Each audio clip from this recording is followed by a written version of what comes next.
Bueno, buenas tardes a todos y todas. Hemos tenido un comienzo un poquito accidentado, pero acá estamos.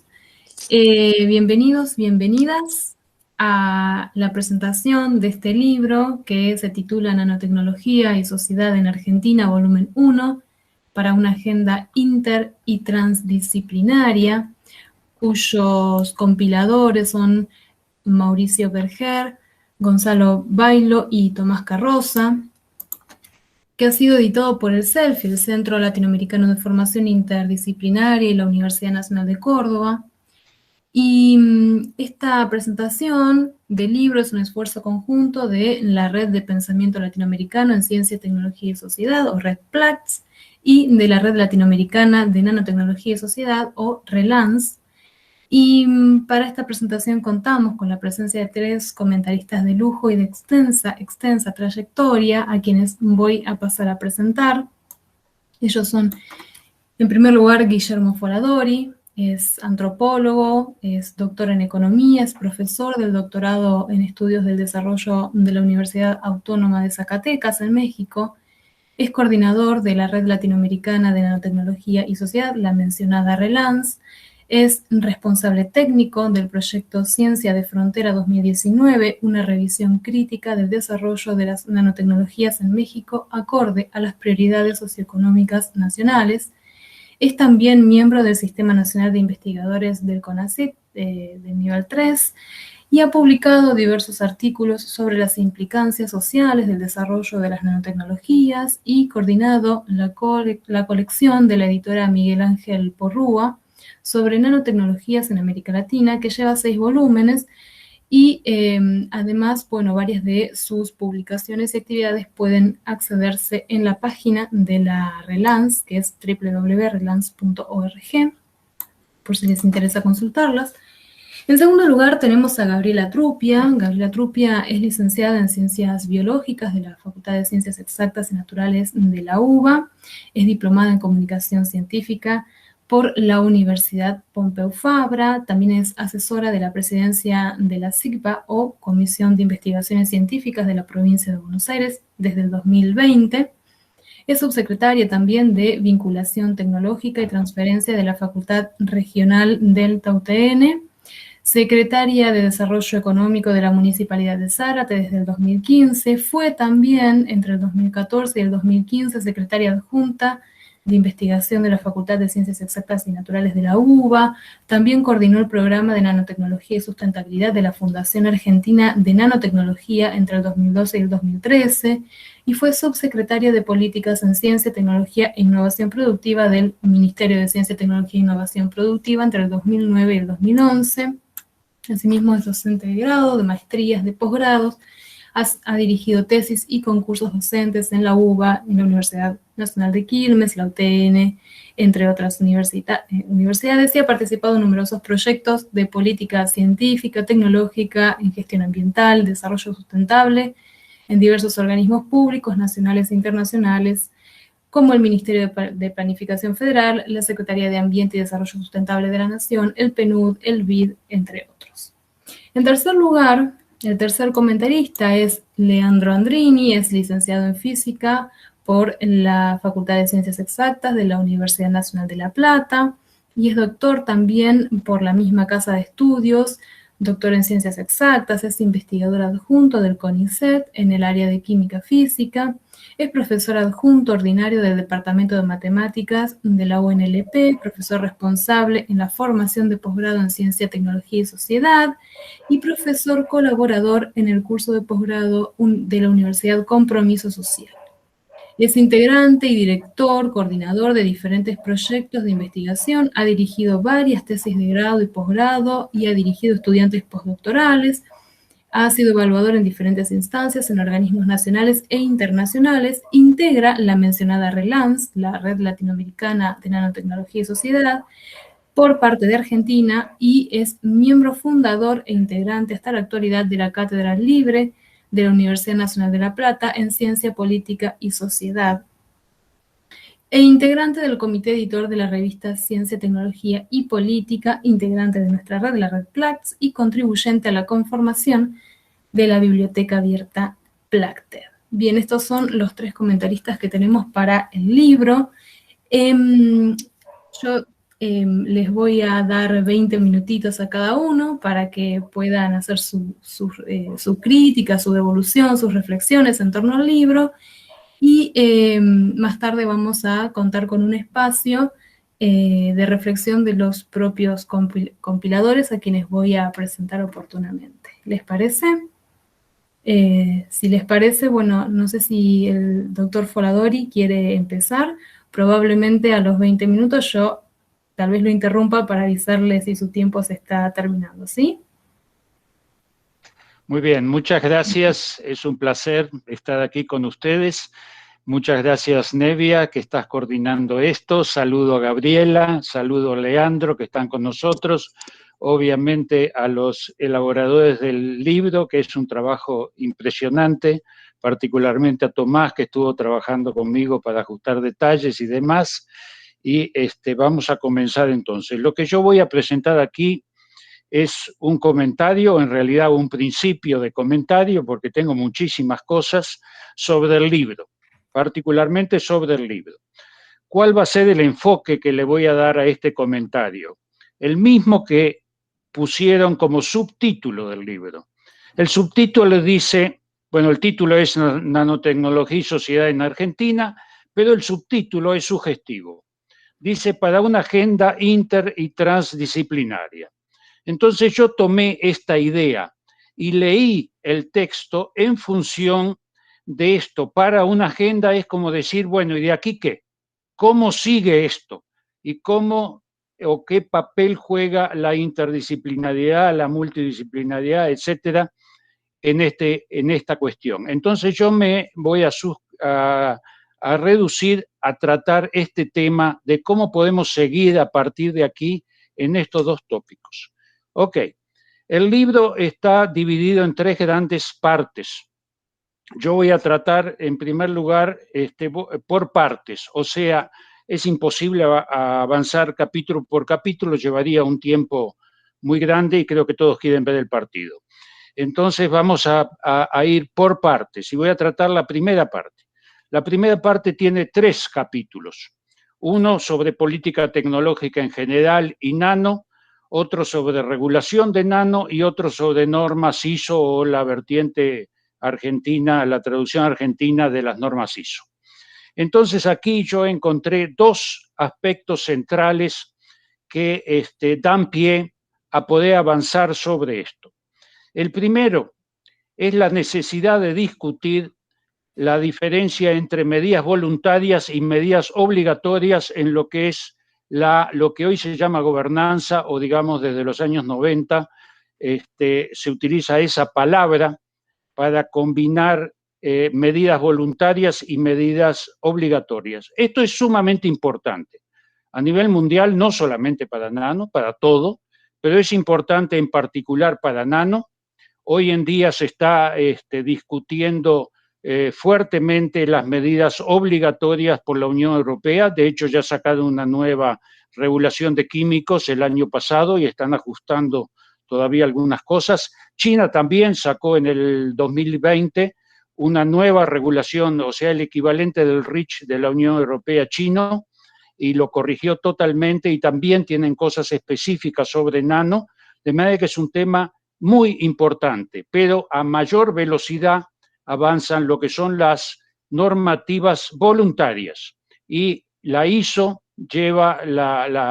comanda pues esta ola neoliberal, que es una ola corporativa, para sustituir o más bien desplazar, mejor dicho, lo que son regulaciones obligatorias del Estado por regulaciones, o más bien no son regulaciones, son normativas voluntarias de las grandes corporaciones, y de esa forma delegar en lo privado, en la empresa privada y en las grandes empresas, lo que es la posibilidad de regular cualquier tipo de tecnología, entre otras muchas cosas, porque la ISO abarca otros aspectos también.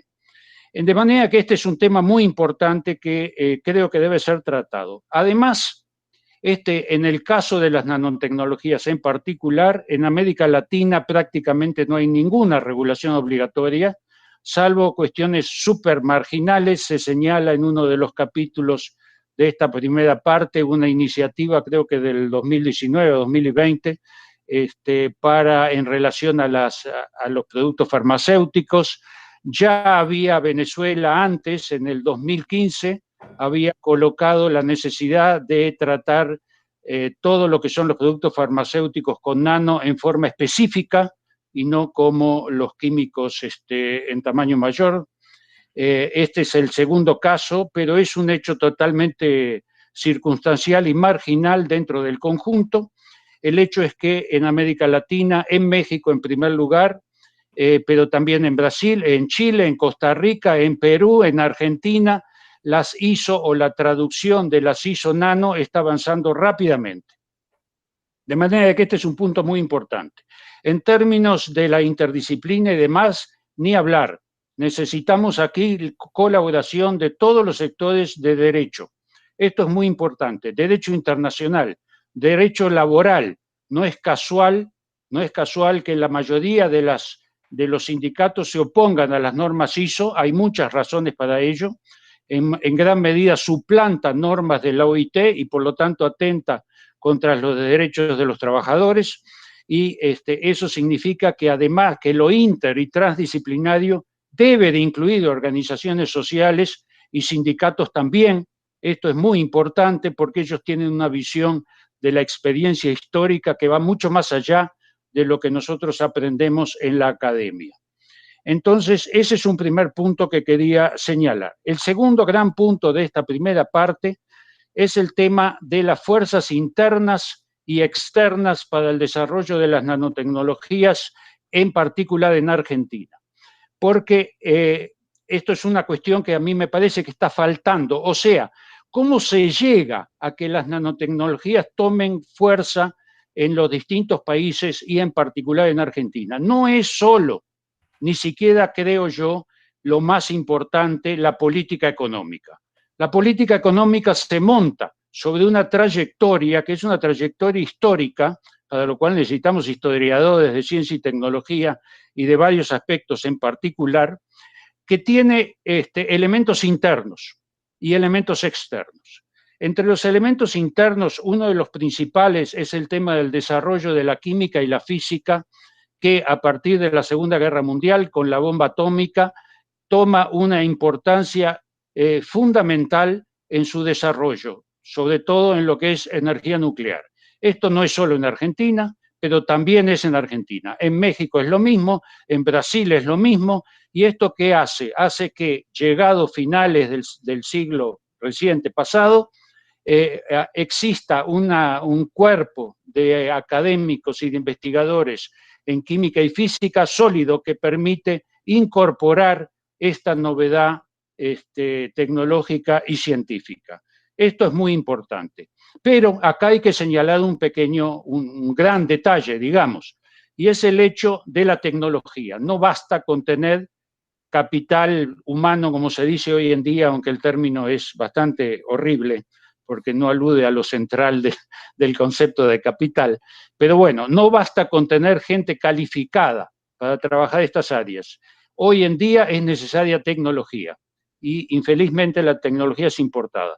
En toda América Latina existe un solo laboratorio de luz sincrotrón en San Pablo, por ejemplo, y algunos argentinos han tenido la suerte de ir a pasear a San Pablo, otros a Francia, los mexicanos fueron a pasear a los 3 o 4 que hay en Estados Unidos, porque tampoco hay en México o en Centroamérica, y ese es un ejemplo, pero está después todo el desarrollo de los microscopios atómicos y los microscopios electrónicos, que está concentrado en media docena de grandes corporaciones internacionales que los producen, y cada vez que hay un problema hay que llamar al técnico que venga de Holanda o de Japón a arreglar estas cosas, y eso no se dice muchas veces en la política. O sea, hasta ahora, durante toda la primera década de este siglo, no solo en Argentina también, pero también en México, en Brasil, etcétera, se está argumentando por parte de la política que es la oportunidad para que los países en vías de desarrollo den un salto adelante, porque se trata de nuevas ciencias y tecnologías, por decirlo así, y por lo tanto pueden hacer borrón y empezar de cero. Esto es totalmente mentira, a mi juicio, porque se necesita el equipo físico. Sin eso no se avanza, y esto está concentrado en pocas corporaciones internacionales. Hay una dependencia tecnológica muy fuerte, de manera de que este es un tema a tratar desde el punto de vista histórico en la formación de los investigadores, desde el punto de vista de la historia tecnológica de América Latina. Necesitamos economistas, además de historiadores, en fin, un sinnúmero de áreas. El segundo elemento que quiero tratar, tú me dices, Nevia, cómo voy, porque esto es muy largo, pero voy a avanzar rápido. Vamos bien, unos 10 minutitos faltan. Ok. El segundo punto es las fuerzas externas, decía. Tanto hay fuerzas internas como fuerzas externas. Las fuerzas externas son de dos tipos. Por un lado, desde el punto de vista político, esto todo el mundo lo sabe, se ha planteado en los escritos y demás, hay una fuerza desde los años 90 de los organismos internacionales, el Banco Mundial, la OEA, el BID, todos, por presionar para que los países coloquen en sus agendas políticas a las nano junto con las biotecnologías como áreas prioritarias de desarrollo. De manera de que en América Latina más de 12 países lo han colocado en sus planes de desarrollo de ciencia y tecnología. ¿Qué hicieron después de eso? Es otra historia. Lo pusieron en blanco y negro por lo pronto, y en algunos países algún financiamiento han dado, como es el caso argentino. En otros solo lo pusieron y no hicieron nada. Bien, pero esto no es lo más interesante. Lo más interesante es el segundo aspecto de las fuerzas externas, el papel militar. Esto es una cuestión importantísima. Es importante actualmente y es importante a la hora del nacimiento de la cuestión de las nanotecnologías, y en Argentina en particular tiene un lugar también destacado. Voy a dar aquí simplemente 4 o 5 tips de la importancia de esto en particular para Argentina. Por ejemplo, y aquí es importante las fechas, a partir de principios de este siglo ha habido varios encuentros organizados por la Navy y la Air Force de Estados Unidos en América Latina para becar estudiantes de química, física y demás en nuevos materiales. Uno de los capítulos, nanotecnologías. Esto se hizo, el primero de estos workshops se hizo en Chile. Se hizo en Chile en el 2002, fíjense ustedes, en el 2002. Allí participaron 3 investigadores o estudiantes, porque también iban profesores de Argentina, de la CAB y de la UBA. Luego, como estaba muy frío el agua y se quejaban de que no se podían bañar ahí, creo que fue en Villa del Mar, el segundo lo hicieron en nada menos que en Huatulco, en México. Ahí sí el agua caliente, muy satisfactorio, y ahí ya no fueron 3 de Argentina, fueron 5 de Argentina, de la CAP, de la UBA, del CAC, que es el Centro Atómico de la provincia de Buenos Aires, ¿verdad? O por ahí. Y el de la CNA. Eso fue en el 2004, y luego todavía en el 2006, fue muy importante porque fue en Bariloche, y ahí pues hubo una serie de inconvenientes inmediatamente, porque a diferencia de los anteriores, en Argentina pues todavía hay un cierto resquemor para la incidencia de Estados Unidos en el papel de la ciencia y tecnología, y pues se armó un lío que salió publicado en Página 12 sucesivamente, y terminaron haciendo renunciar creo que al gerente administrativo del Centro Atómico Bariloche, nada menos. Fue un pequeño escándalo que hubo, lo cual da cuenta de que esto fue importante. Pero esto es solo un hito. Fíjense ustedes que también en el 2004 pasaron muchas cosas ese año. En el 2004 el vicedirector de CONICET fue a Estados Unidos a una reunión que organizó el Navy y el Air Force para América Latina de Ciencia y Tecnología, e invitó a todos los directores de las instituciones de ciencia y tecnología, una organización totalmente militar, a ver cómo y cuáles eran los planes de desarrollo de ciencia y tecnología. O sea, ellos están atrás de esto y desarrollaron un fuerte programa de becas para estudiantes de doctorado. Luego, bueno, todo el mundo sabe el convenio con la Lucent Bell, que tiene también participación con el Department of Defense, que fue el inicio, pues, del convenio para el desarrollo de nano desde el punto de vista político en Argentina, otro elemento. Y en el 2004, por ejemplo, los Estados Unidos, a través de la Navy, la Air Force y la Army también, crearon el United States International Technology Center para todo el mundo, dentro de los cuales lo repartieron por continentes. En el caso de América Latina, el centro estuvo en Chile, en 2004 lo fundan, y de ahí financiaron todos los workshops de que hablé después. Y luego todavía en el 2006, los Estados Unidos también, las Fuerzas Armadas de Estados Unidos invitan a las Fuerzas Armadas de todos los países de América Latina a discutir en una reunión ciencia y tecnología para desastres, que uno lo puede leer de varias formas. En fin, eso es el tema, estos son los puntos que yo quiero tratar. Aquí, como ustedes ven en esto, pues la cuestión interdisciplinar ni hablar, ¿verdad?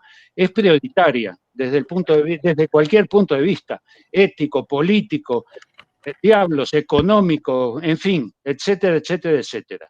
Esto no se acabó, no son hechos aislados, esto permanece todo el tiempo.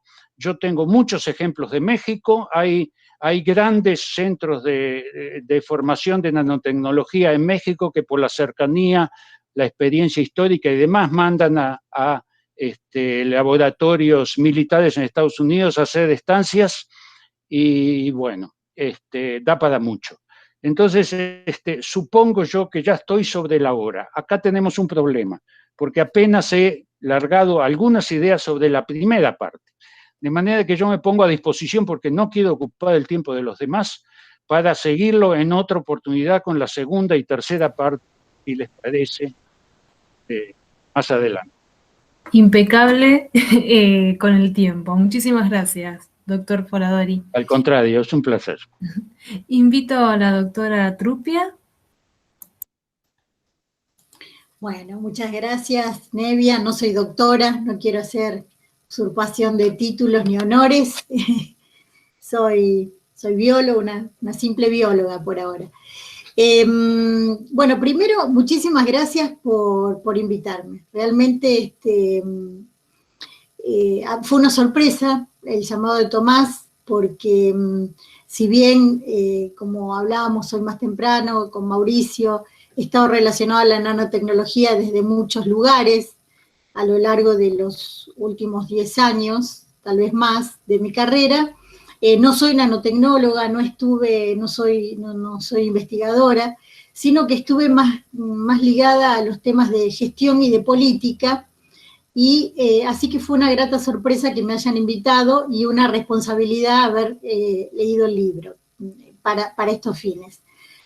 Entonces, primero, muchas gracias. Segundo, felicitaciones realmente, porque el esfuerzo de sacar un libro siempre es titánico, hay mucha tarea que hacer una vez que los escritos están terminados, culminados, y creo que el trabajo de Tomás, de Mauricio y de Gonzalo se nota en el esfuerzo de haber compilado y haber estructurado todos los escritos tan disímiles y que tienen su propio léxico, su propio objetivo, su propio propósito, en un libro que pueda aportar a esto que bien mencionaba Guillermo, que a mí también me llamó la atención y que fue lo que más me llamó la atención, que trata de ser un aporte para una agenda interdisciplinaria, trans y interdisciplinaria.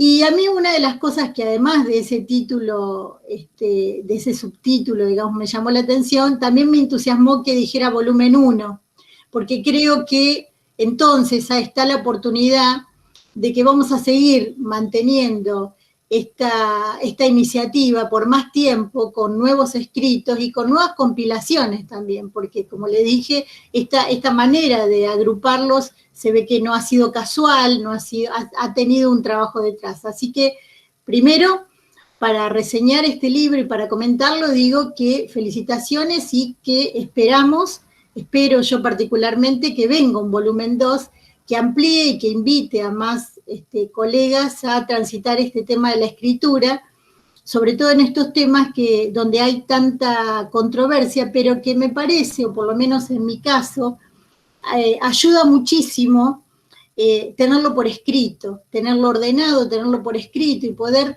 volver a leerlo y poder sacar ideas, fuerzas para alimentar muchas agendas, no solamente la agenda de investigación, sino yo me voy a centrar fundamentalmente a la agenda de políticas y a la agenda de gestión, que es lo que más me interesa a mí o que es un poquito más mi fortaleza.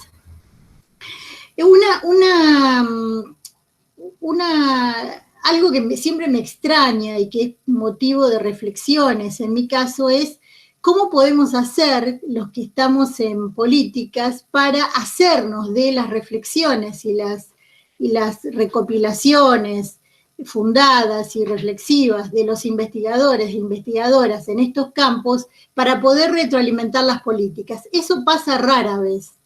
A veces todos estos escritos quedan en estos ámbitos que son muy ricos y muy valiosos, pero que necesitamos encontrar, a mi juicio, un dispositivo que vuelque estas ideas y estas reflexiones a los policy makers. Esto pasa no solamente con el tema de nanotecnología, pasa con otras disciplinas, con otras políticas, donde hay un cúmulo de conocimiento generado por la academia, por los centros tecnológicos, los centros de conocimiento, que rara vez llegan a los que tienen que diseñar nuevas políticas o tomar decisiones en el término de políticas, lo cual es una pérdida enorme de esfuerzos, porque después, ¿qué es lo que pasa? Pasa algo que lo señala Sofía en el primer capítulo del libro, cuando ella reflexiona y hace todo el análisis brillante para mí de todo lo que analiza respecto a la política argentina en nanociencia y nanotecnología, cuando dice por qué, por ejemplo, un instrumento que para nosotros fue tan valioso y tan ponderado como los fondos sectoriales, no lograron en nanotecnología, no lograron los resultados esperados. Y ella lo resalta a lo largo del texto diciendo que hubo una ausencia de diagnósticos adecuados respecto a la capacidad de las empresas de absorber esa tecnología emergente que estábamos impulsando, y además también una ausencia de un relevamiento más profundo de las capacidades sistémicas que pudieran acompañar todo este instrumento. Esto es probable, voy a hablar en términos hipotéticos, que en un futuro instrumento de promoción de la nanociencia y la nanotecnología volvamos a cometer el mismo error, porque la política en este país y en casi todos es experimental. Ustedes vieron que generalmente los diseños de políticas se basan mucho en la prueba y el error, pero muchas veces no se aprenden de experiencias pasadas. Específicamente la política de nanotecnología que fue cimentada por los fondos sectoriales, tuvo un recorrido muy breve, por lo que incluso otros autores también resaltan que cuando se hace el análisis, creo que en el caso de Tomás hizo el análisis del instrumento de políticas promocionales y la cantidad de proyectos que se fueron dando dentro de cada instrumento, del FONSIT, del FONALSEC, etcétera, y se nota que el FONALSEC tuvo como un comienzo, un clímax, digamos, y después se comenzó a caer ese financiamiento, y tuvo, en términos de nanotecnología, de nanociencia sobre todo, un gran impulso, se generaron nuevos proyectos, nuevos grupos de investigación, redes funcionando, alianzas a nivel internacional, pero no pudo volcarse eso al sector productivo, es decir, no logramos tener esos nuevos, ese aumento de competitividad o productividad, como estaba planteado en el FONARSEC, con la nanotecnología de protagonista. Esto no pasó como era lo esperado y quedaron en unos proyectos que no dejaron de ser proyectos, creo que en la largo del texto dice proyectos testigos, pero realmente fueron proyectos demostrativos. Y esto tiene que ver no solamente con la naturaleza de la nanotecnología que requiere, me imagino, específicamente políticas muy enfocadas, muy focalizadas, pero también muy transversales, que tienen que ver con las políticas industriales, no solo con la política de ciencia y tecnología, sino tiene que ver con la naturaleza del financiamiento, que en ese caso era de un organismo de financiamiento internacional, como fue el Banco Mundial primero, en los fondos sectoriales tecnológicos, y en el caso de los fondos sectoriales de los sectores estratégicos, el BID, que lo que indicaban es que iban a financiar una serie de proyectos de manera demostrativa para que después el Estado, por fuente propia, digamos, siguiera financiando estas iniciativas, lo cual no pasó. Entonces, eso en cuanto a la política científica tecnológica. Creo que el libro, yo lo leí solamente una vez, y debo decir que leer 19 autores en 291 páginas con una vez no alcanza. Me parece que necesito una relectura profunda, tomando aquellos párrafos y aquellos aportes que más me han hecho reflexionar, pero por eso la reseña va a ser muy superficial, si se quiere, ¿no? Porque necesitaría otro momento para leerlo más en profundidad. Pero en principio, creo que los aportes que hace a cómo la política científica y tecnológica de una tecnología en particular tiene que estar nutrida por experiencias pasadas, no solamente locales, sino regionales, de otros países, tiene que ser transdisciplinaria, tiene que tener diagnósticos mucho más acertados a lo que es nuestra propia naturaleza de país periférico, como bien lo indica Sofía en su texto.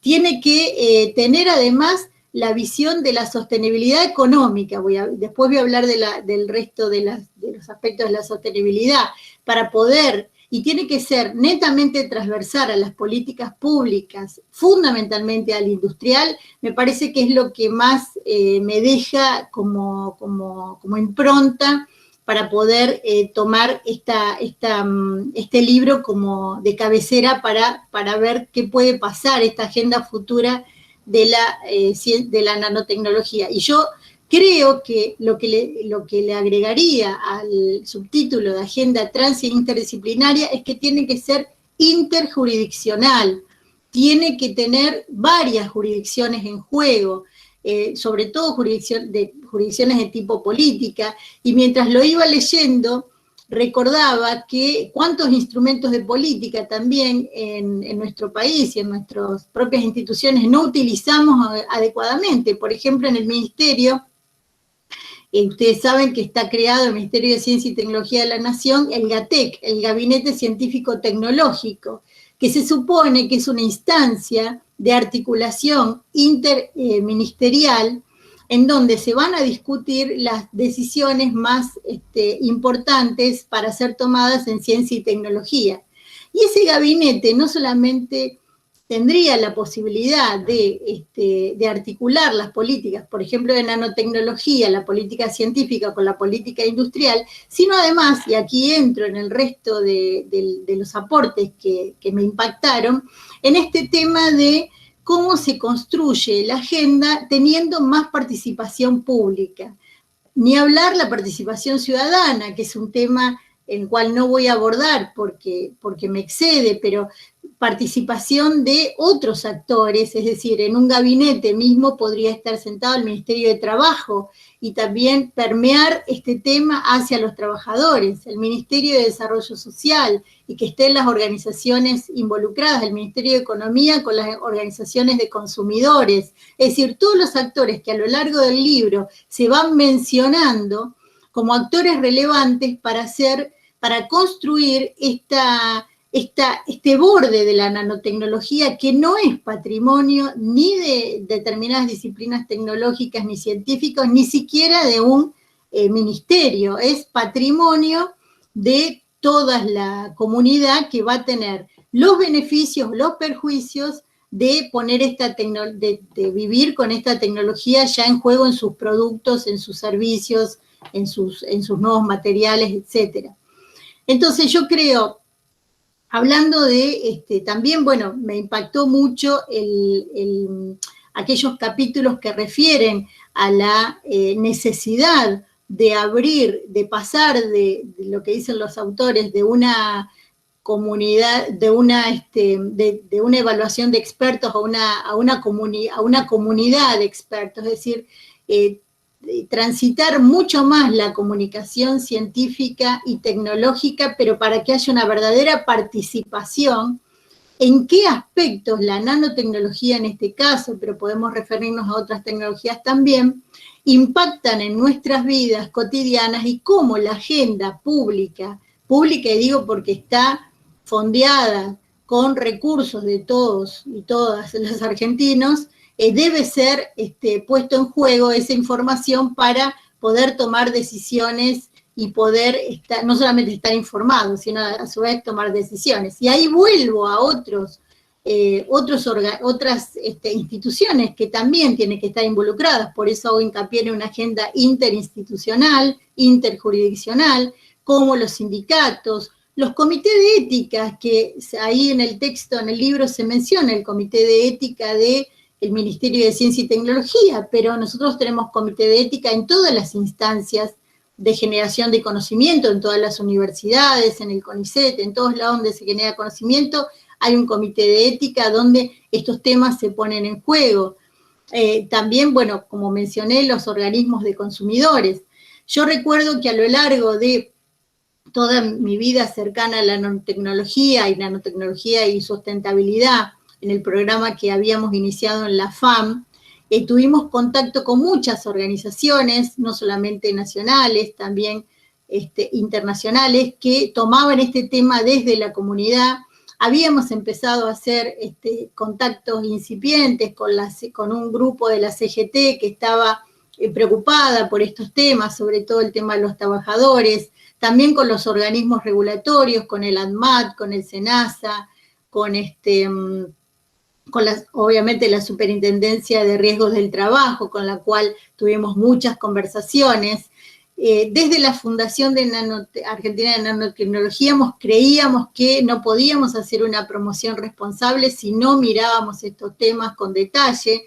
Lo que ocurrió después, como pasa muchas veces en estos ámbitos, se va la persona y los temas se van diluyendo, desaparecen, quedan un poco sin terminar. También habíamos tenido contacto con muchos grupos de investigación que se dedican a la ecotoxicología y que estaban incorporando la nanotecnología entre sus estudios, que puede ser un buen capítulo del próximo volumen.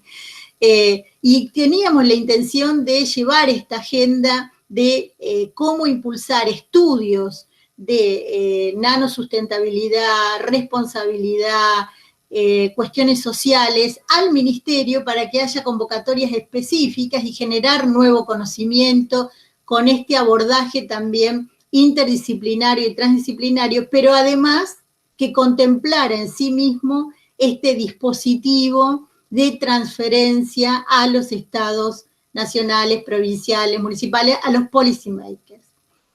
Y bueno, no sé, Nevia, si voy bien. ¿Sí? Perfecta, 5 minutos quedan. Bueno, si quieres usarlos. Sí, quiero solo redondear, porque así lo dejo a Leandro, que seguro puede aportar más que yo, para decir que este documento me trajo un cálido recuerdo y muy punzante de una persona que prácticamente con la cual hablé mucho en ese Nano Mercosur 2007, en el cual Guillermo Foladori fue expositor, que nunca se movió de la silla de la primera fila del Palais Rouge, donde se hizo el Nano Mercosur, que fue Elena Chiosa, que fue una geógrafa que tenía 87 años cuando estuvo en ese Nano Mercosur, y no se perdió ninguna charla, y después organizó en Luján una primera ronda de consultas para poner el tema social imbuido en este tema de la nanotecnología. Ella estaba muy preocupada, y ella me decía, yo tengo 87 años, no voy a ver cómo va a seguir esta historia, pero creo que tenemos que formar personas en las ciencias sociales que vayan siguiendo este tema muy de cerca. Y en ese momento fue cuando empezamos a vislumbrar que ya incluso Lino Barañao, en ese primer Nano Mercosur que se llamó Nanotecnología, Empresa y Ambiente, le habían dado ese título, había puesto sobre la mesa que debíamos trabajar dentro de lo que se llamaba la nanotecnología sustentable o la nanotecnología responsable. Entonces me parece que si bien hemos caminado en estos 20 años de nanotecnología bastante y tenemos muchas lecciones aprendidas, me parece que el tema de sustentabilidad y de responsabilidad todavía es una deuda pendiente y que me parece que vale la pena seguir profundizando en conocimiento y también en transferencia. Así que gracias. Muchísimas gracias, Gabriela. Y bueno, ahora sí, damos paso al último comentarista de hoy, que es el doctor Andrini. Y antes de darle la palabra, me permito recordarles que si quieren hacer un comentario o una pregunta, pueden hacerlo en el chat o después del comentario de los compiladores, pueden levantar la mano o abrir el micrófono, ¿sí? Doctor Andrini, tiene sus minutos. Muchas gracias, Nevia. Yo, conociendo a Guillermo, si bien hacía muchos años que no lo veía, había preparado una línea en lo que ya dijo Guillermo y me había preparado otra por si las dudas. Sabía que Gabriel iba a hablar de la parte política de la cuestión porque nos habíamos comunicado. Entonces voy a ir por la parte B de la lectura de este libro. Antes que nada, decir que Nanotecnología y Sociedad en Argentina, volumen 1, es como decía Gabriela y como también dijo Guillermo, es esperanzador hacia un volumen 2. Y para una agenda inter y transdisciplinaria marca una posición que ahora voy a trabajar sobre esos puntos, que es el recorrido B que estoy haciendo. Quiero agradecer, por supuesto, a Tomás Carroza por la invitación. Obviamente que a todo el grupo por hacer el libro, porque no es solamente la invitación para la presentación de un libro, sino toda la constitución de esto, que es un trabajo de investigación que lleva sus años. Felicitaciones Mauricio, Tomás y Gonzalo por la compilación y por todo el material que allí hay, que no se va a agotar en estos minutos que nosotros vamos a estar hablando, que vamos a estar conversando. Es para un seminario completo, como bien decía Guillermo en su presentación. La lectura del libro me llevó a una interpelación, que es ¿qué significa leer? Porque yo el libro lo leí en una primera instancia para hacer una presentación en la revista Ciencia, Tecnología y Política de la Cátedra Libre Ciencia, Política y Sociedad de la UNLP, y lo leí ahora en una segunda lectura para esta presentación. Entonces, y esta segunda lectura tiene diferencias con la primera lectura. Las diferencias, tanto de lectura y de hacia los lugares que cada quien apunta en este sentido, me llevan a algunas cuestiones que son del orden filosófico, epistemológico, que no están disociadas para nada desde el planteo político. Esto es qué conocemos, cómo conocemos, lo que conocemos, por qué conocemos, para qué lo conocemos. Todas esas preguntas que yo estoy haciendo están contenidas como guías dentro de este libro necesario, un balance necesario de la nanotecnología en Argentina, nanotecnología y sociedad se llama, muy necesario durante estos 20 años de desarrollo sistemático de la actividad. Podemos decir que empezó mucho antes, podemos decirlo sí, pero con grupos relativamente aislados que estaban trabajando sin un marco de referencia en lo que se llaman políticas generales de nanotecnología y nanociencia. Voy a llamar nanotecnología y nanociencia a estas cosas. Cuando digo ¿qué conocemos? Todos los que empezamos con la nanotecnología, yo me formé en el campo de la nanotecnología haciendo el doctorado allí, no había charla que no fuéramos si no estuviera la copa de Licurgo, de Imperio Romano, siglo IV, vidrio dicroico, etc. Y después provenía la explicación respecto de esa copa que los romanos habían construido, tenía oro, que estaba nano allí, era de tamaño nanométrico, entonces eso hacía que se produjera el color de una manera, si se iluminaba de arriba, de abajo, etc. Entonces, había un saber hacer, pero había un conocimiento no científico en lo que conocemos hoy día como científico en esas épocas. El campo de la catálisis nos remite a lo mismo, los catalizadores que se hacían funcionaban, pero no se podía explicar por qué. El campo de la difracción de rayos X, cuando los materiales se desechaban, pero resulta que los materiales que se desecharon en la década del 60 resultaron que fueron los materiales que se usaban en la década del 90 respecto de los nuevos materiales de diseño que eran materiales nano. Se desechaban precisamente porque la tecnología de la época no les permitía caracterizarlos. En el libro se sostiene, por ejemplo, que el primer producto de hierro intravenoso basado en nanotecnología se introdujo en la década del 50 para evitar efectos tóxicos de las sales de hierro, y aunque no había sido calificado como nano en esa época.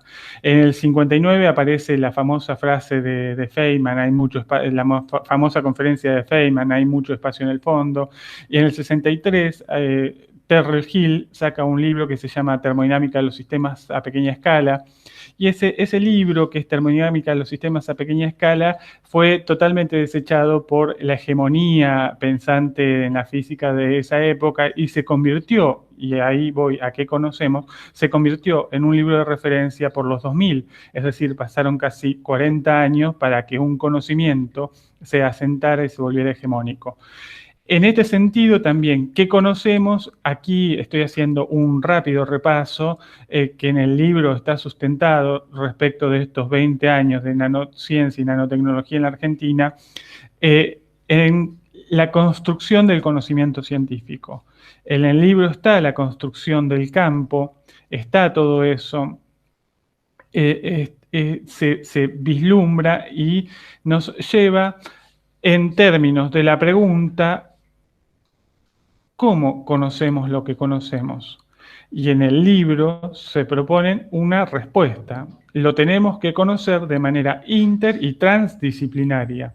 Ya hay una posición tomada respecto del conocimiento. Y cuando hablo de conocimiento, en este caso estoy hablando de conocimiento técnico-científico. Es una verdad de perogrullo que no es el único conocimiento o la única forma de acceso al conocimiento, el tecnocientífico, pero en este caso estamos hablando de conocimiento tecnocientífico. Esta agenda que nos propone aquí algunos comentarios desde el punto de vista de la epistemología y desde el punto de vista de la ontología. En el libro se sostiene que la nanotecnología presenta un alto grado de interdisciplinaridad entre un núcleo que comprende la química, la física, la biología, la medicina, la ingeniería, las llamadas ciencias de la vida, las ciencias ambientales, la ingeniería de materiales y los materiales en un sentido amplio. Valdría la pena detenernos en entender el concepto de interdisciplinaridad. Aquí es una concurrencia multidisciplinar antes que interdisciplina. Interdisciplina, y ya lo expresaron Guillermo y Gabriela anteriormente, son disciplinas concurrentes ante un mismo objeto de estudio. pero el objeto de estudio no tiene que ser, no debería ser per se el nanoobjeto, sino el sistema en el que ese nanoobjeto va a tener, va a ser utilizado. Supongamos la nanomedicina.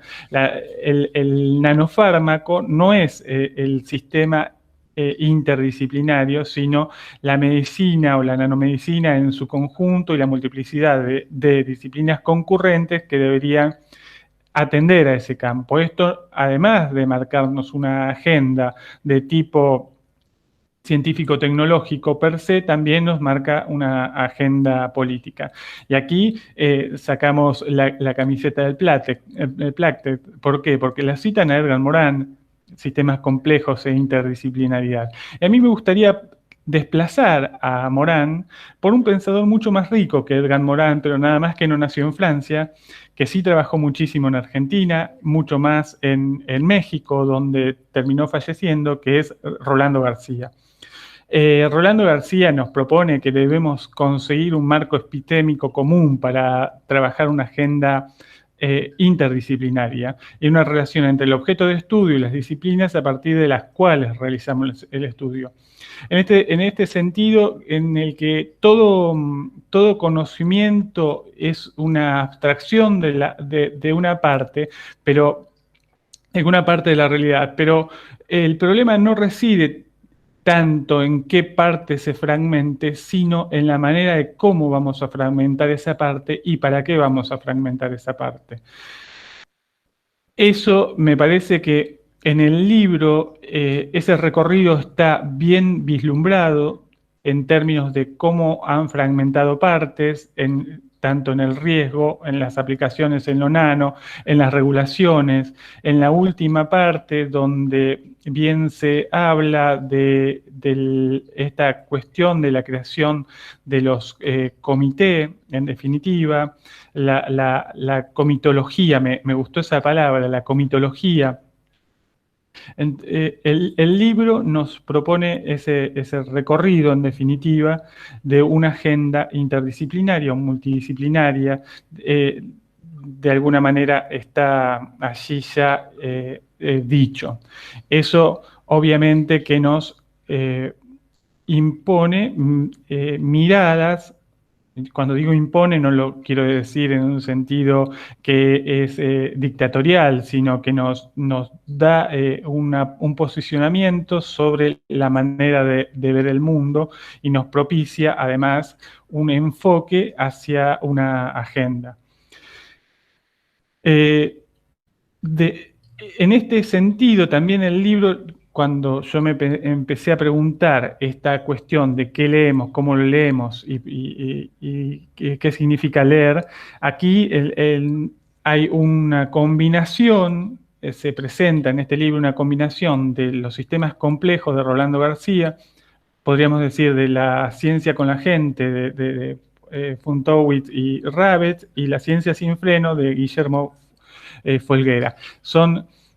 La unión es la conjunción, de alguna forma, de esas tres miradas, esas tres posiciones en el mundo científico epistemológico, donde García nos dice que son los sistemas complejos y la interdisciplinaridad. En la ciencia postnormal o ciencia con la gente, Fontowitz, Rabbet nos van a venir a decir cómo debemos afrontar los riesgos cuando hacemos un conocimiento que implica una multiplicidad de disciplinas, que el objeto está borroso dentro del campo de aplicación, y Guillermo Folguera nos va a venir a cuestionar allí las implicancias éticas que cada actor tiene que tener dentro de ese esquema complejo. Por otro lado, la nanotecnología, antes que una epistemología, antes que una revolución epistemológica, como se presentaba por la década del 90, fue una revolución ontológica en un sentido laxo, que se crearon nuevos objetos. Volvemos, por ejemplo, al caso de los catalizadores. Se pudo explicar su funcionamiento a través de entender que eran objetos de determinado tamaño. y sintonizar propiedades a partir del diseño de tamaños. Entonces, eso fue más una revolución objetual que una revolución epistemológica. La mecánica cuántica siguió siendo válida para describir este tipo de fenómenos. Y esta funcionalidad técnica, funcionalidad técnica, el planteo ontológico en sí, nos llevó a otra situación, que es una variante tecnológica, que fue el optimismo tecnológico, optimismo tecnocientífico, que derivó en un optimismo tecnopolítico y tecnoeconómico. Y aquí está lo que decía Gabriela, de no volver a repetir los errores. Por ejemplo, Sofía Surtayeva dice que en el 2015 abarcará 400 pymes en todo el país. Esta fue una prospectiva. Y empleará en forma directa a 11.000 personas. Y al día de hoy alcanza una cantidad de 53 empresas vinculadas a la actividad nanotecnológica. Y no son más de 30 pymes, según el relevamiento del 2019. Y de esas pymes, solo 28 cuentan, de esas pymes y 53 empresas, solo 28 cuentan con nanotecnología o productos disponibles en el mercado. Aquí hay que trabajar esta cuestión del optimismo tecnológico, el optimismo nanotecnológico, y diseñar políticas públicas en este sentido, o en el sentido que decía Gabriela recién. También retomo lo que allí plantea en política tecnológica en contexto semiperiférico, la trayectoria de la nanotecnología en Argentina, donde retoma lo que ya han dicho pensadores como Sábato, Amílcar Herrera, Oscar Barsaski, donde las empresas son de baja intensidad tecnológica y no generan demandas tecnológicas en sí. A eso hay que sumar la inversión del empresariado de corte nacional a los sistemas de innovación y transferencia. En la parte de las regulaciones de las nanotecnologías en Argentina, allí también debemos preguntarnos por qué se hacen esas regulaciones. Guillermo tomaba esa parte precisamente y la exponía y la explicaba muy bien.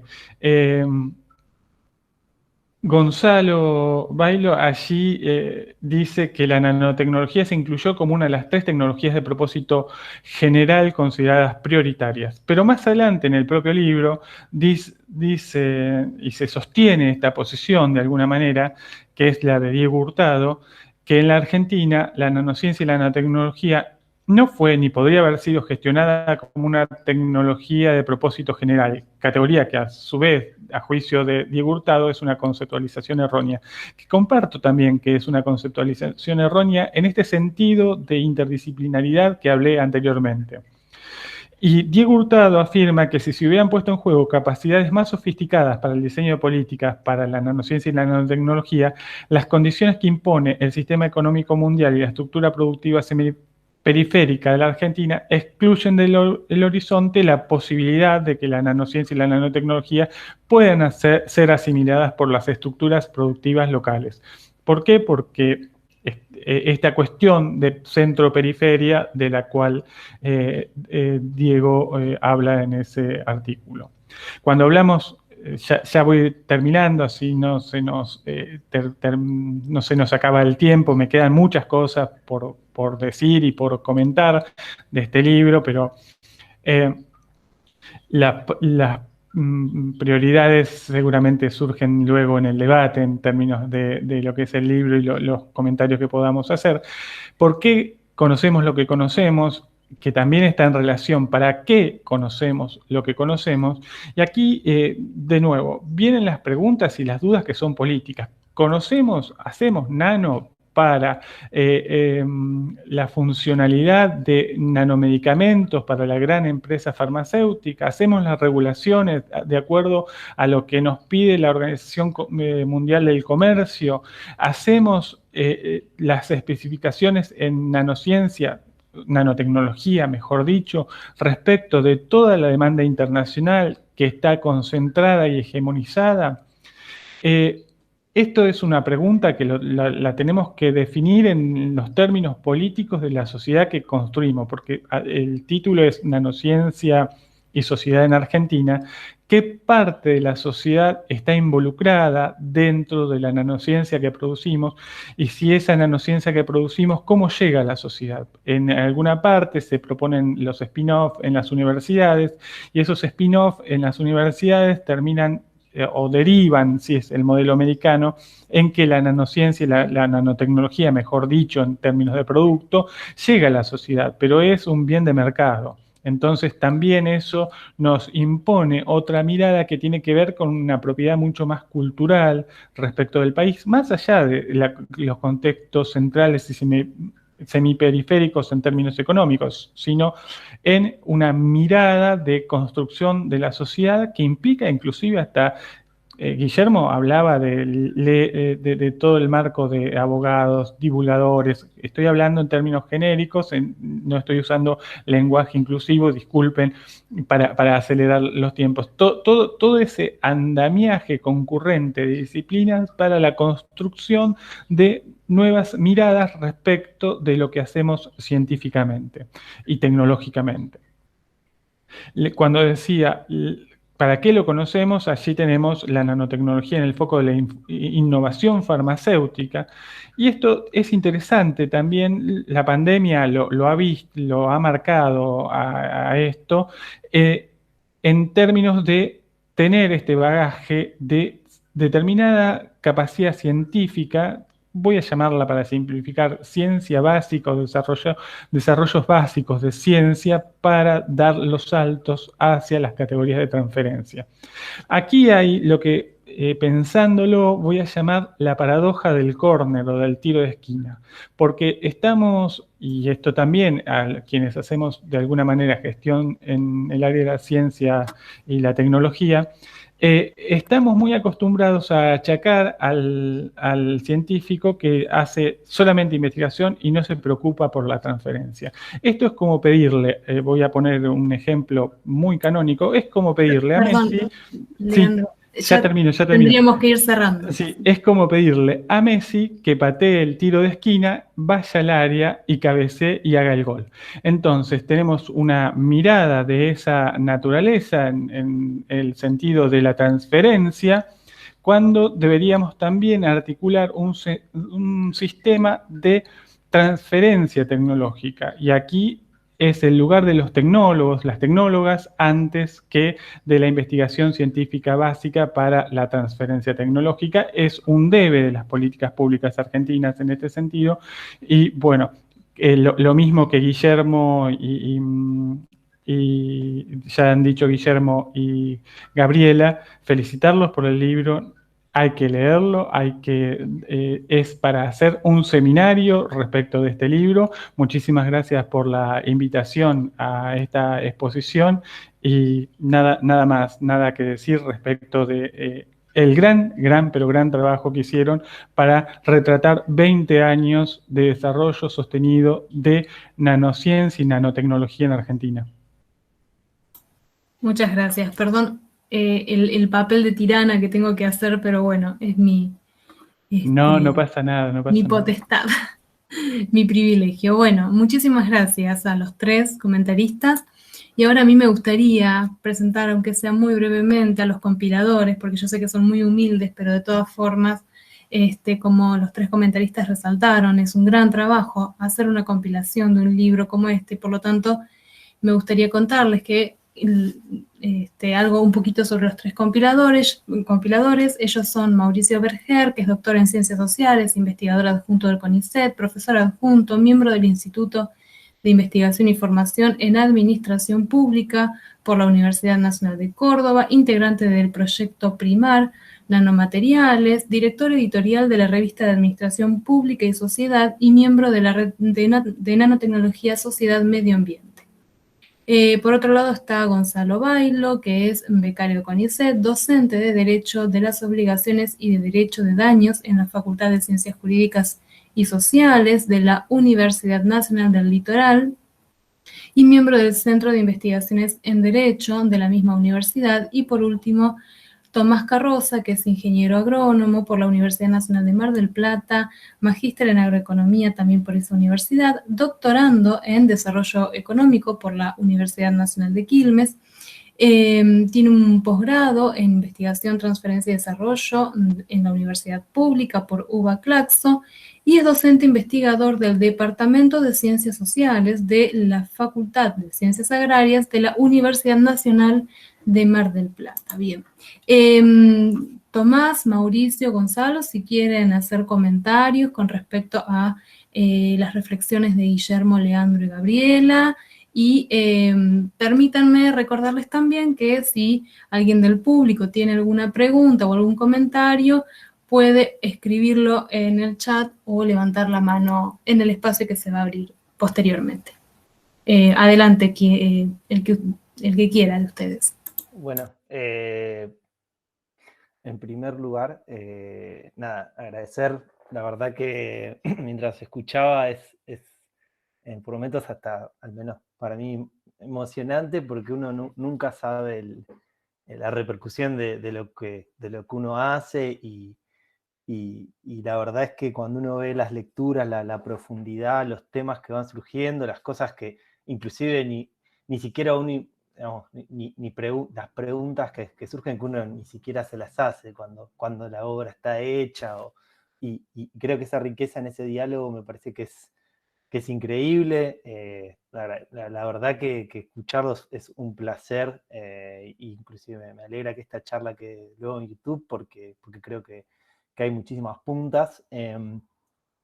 Aprovecho por lo que dijeron los tres autores por momentos, por un lado para anunciar que prontamente habrá una convocatoria, un segundo volumen, ya pensaremos y veremos el formato, pero también, y eso lo hablamos en la presentación previa, también vamos a tener un seminario que va a ser más amplio, porque creo que en ambas charlas todos nos remarcaron las ganas de seguir discutiendo, debatiendo, que eso es algo también que es súper interesante y un poco va a la pregunta. En realidad lo mío más que una reflexión es una pregunta a los tres autores, porque al menos al momento, o aquellos que de una u otra forma ingresamos al mundo de la nano, que es bastante, digamos, no hay una trayectoria fija, sobre todo cuando uno intenta ver estas relaciones entre nano y sociedad. En mi caso yo ingresé por las cuestiones del agro y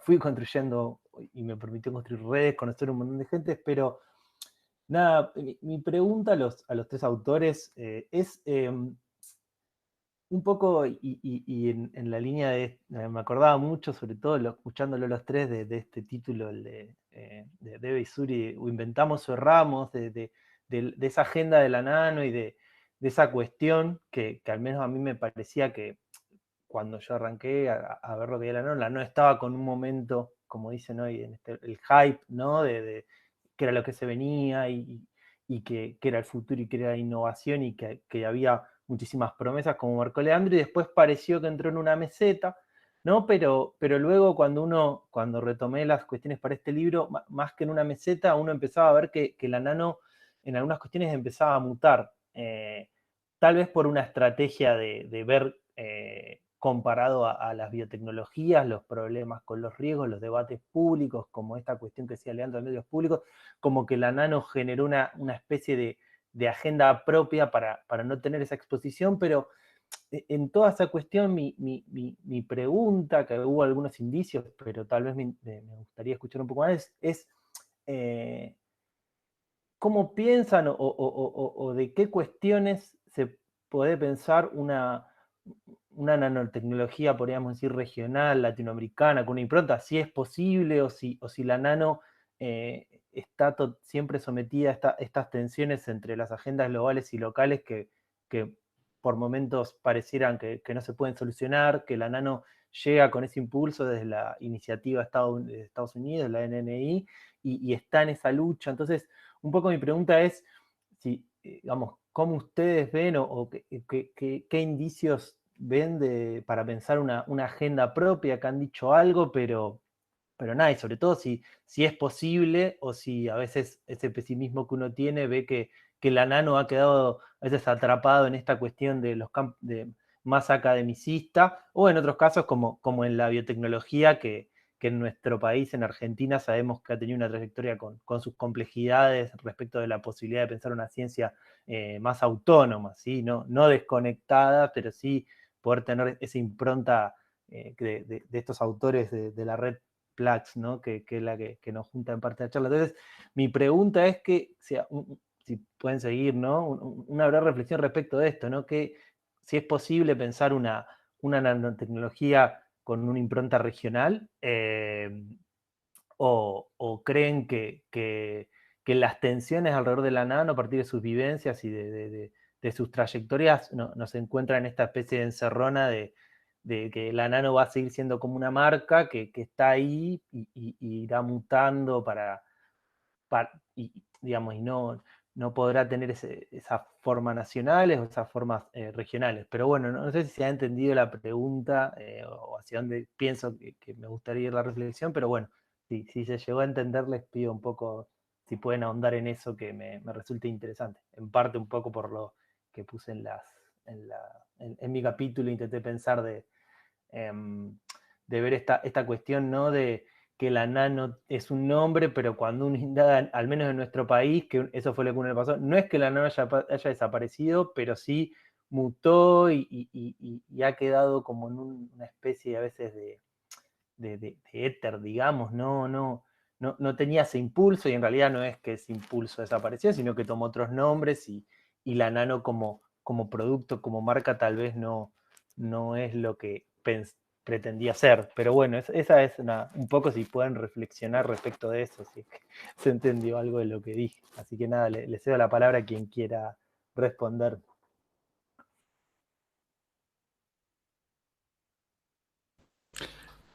Comienzo para romper el hielo respecto a... ¿Se entiende?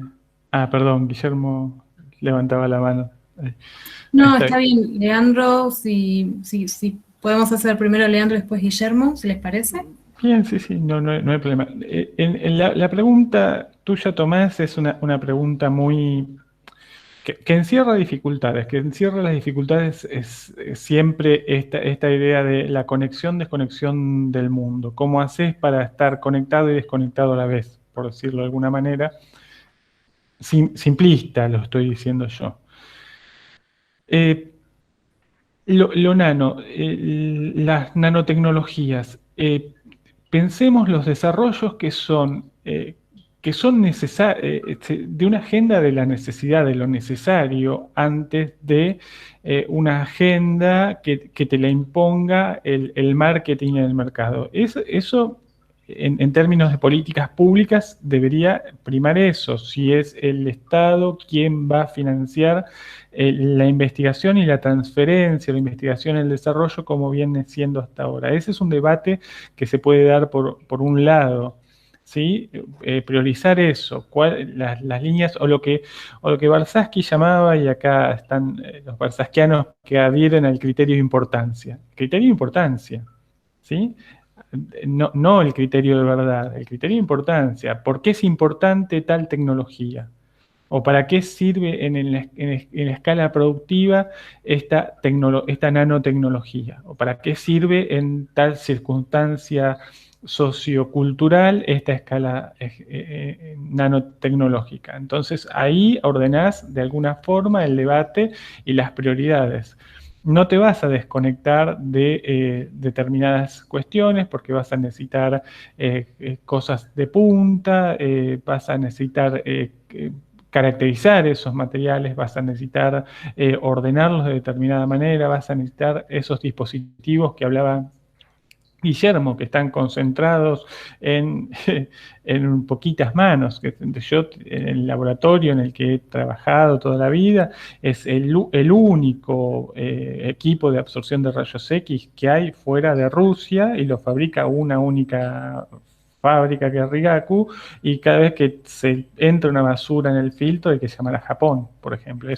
Ahí hay una dependencia tecnológica que era lo que ponía el acento, Guillermo. Es una primera reflexión que hago sobre tu pregunta, pero habilita muchas otras más. Muchísimas gracias. El señor Guillermo Foladori y después está Gabriel Vilmes. Sí, gracias, Neivia. Bueno, Leandro me sacó el tema. En realidad yo iba a decir exactamente lo mismo, pero como él lo dijo mejor, voy a cortar un poquito. Creo que en esta pregunta tuya muy amplia, Carroza, hay muchos elementos en juego. Y lo voy a dividir en dos partes grandes. Uno es la parte de la formación de los profesionales y científicos, no solamente en nanotecnología, en general. Este es un punto muy importante. ¿Por qué es muy importante? En primer lugar, porque esta división científica del trabajo es un resultado del desarrollo capitalista y no es una cosa dada en la realidad. O sea, la realidad se puede cortar por muchas formas. Esta es una modalidad y eso hace que las ciencias físico-naturales y las ciencias sociales se dediquen a temas que son en muchos casos contrarios, antipuestos, porque las ciencias físicos naturales tienen como propósito final el desarrollo de las fuerzas productivas. Ese es el objetivo. Entonces están pensando siempre en un desarrollo tecnológico y de producto, de cosa física propiamente, mientras que las ciencias sociales tienen como objetivo el análisis de las relaciones sociales, para cambiarlas o para mantenerlas según la orientación política. Pero esta diferencia es muy importante, porque al no juntarse el desarrollo científico en general, en lo que es las ciencias físico-naturales y las de la vida también, termina siendo una orientación técnica que deja de lado el tema de la organización social, las clases sociales, la estructura social, etcétera, etcétera. Y por lo tanto, deja de lado también la necesidad y supone que el producto llega al consumidor, lo cual no es así. El producto, para llegar al consumidor, pasa por el mercado y el mercado no es para todo mundo, es para el que tiene para pagarlo. De manera que aquí entramos, decía, un primer problema es la formación. Es imprescindible seminarios y hasta cambiar los planes de estudio. Hay que introducir temas de ciencias duras en las ciencias sociales, porque sin entender lo mínimo no se puede discutir cosas de esa naturaleza, y hay que introducir temas de ciencias sociales en la formación de los científicos duros. La política debe de acompañar esto. Es inverosímil, por ejemplo, que se dé financiamiento a proyectos de investigación de carácter técnico que tienden a llegar a un producto determinado sin ningún porcentaje para análisis de riesgo de esas cosas. No existe eso en muchos lugares y en muchos países. Y eso es una cuestión prioritaria. Es decir, un porcentaje debe ser destinado forzosamente a los antecedentes del problema, cosa que no siempre se hace. El segundo punto es el tema del mercado, que señaló Leandro perfectamente, ¿verdad? Entonces, ¿cuál es el objetivo de la producción y del desarrollo tecnológico? ¿Es satisfacer el mercado o satisfacer las necesidades sociales? Esto es un punto clave. Infelizmente, luego de tantos años, ya van 3 décadas de neoliberalismo, propiedad estatal queda poca, pero lo poco que tiene puede ser utilizado para desarrollar nanotecnologías enfocadas a esos ámbitos, que sería mucho más importante porque se puede acceder a la cadena de producción completa y no solamente a llegar al mercado con un producto a ver si se vende o no se vende o cómo se vende. Luego hay otras cosas que tienen que ver con la estructura internacional y demás. Por ejemplo, es obvio, la mayoría de los componentes, las asociaciones políticas internacionales, la mayoría del equipo y demás es comprado ¿dónde? En Estados Unidos, en Holanda, en Japón, ¿dónde más? No sé, en Francia tal vez algunos, pero el hecho concreto es que otros países han desarrollado en forma fuerte las nanotecnologías, como por ejemplo Irán, y lo primero que hizo es montar estructuras para elaborar equipo técnico sofisticado, y ya producen microscopios sofisticados, y cuando les preguntamos a los delegados, ¿y ustedes cómo crecen? ¿A quién les venden? Pues nosotros tenemos la facilidad que todos los países musulmanes nos compran. Entonces, obviamente tiene un mercado cautivo por ahí, pero esto es un comentario cómico al pasar. Eso es más o menos lo que puedo decir así rápidamente. Muchísimas gracias. Gabriel Vilmes, por favor. Bueno, en primer lugar, yo no he tenido oportunidad todavía de leer el libro, pero la publicación de un libro, el desafío de publicar un libro sobre esta temática, me permite felicitar a los autores y a los compiladores, sobre todo porque el debate que se abre, probablemente incluso las preguntas que voy a hacer ahora esté contestada en el libro. Me parece que realmente es un tema y es un debate necesario. Mi pregunta, que va a todos, digamos, especialmente a los autores y a los expositores, tiene que ver con cómo ha impactado en la nanotecnología realmente en el sistema productivo de la Argentina. Ustedes saben que, digamos, lo explicaba Leandro, la realidad es que hay una característica de nuestro complejo científico-tecnológico en la medida que no existe una demanda del sistema productivo, ha quedado, digamos, muy aislado, centrado fundamentalmente en la producción de conocimientos, pero con poco impacto, no solo en el sistema productivo, sino con poco impacto social. O sea que no le voy a achacar a la nanotecnología que su impacto sea menor. O sea, tenemos en la Argentina cerca de 1.000 empresas sobre 600.000 que tienen que ver o invierten en ciencia y tecnología.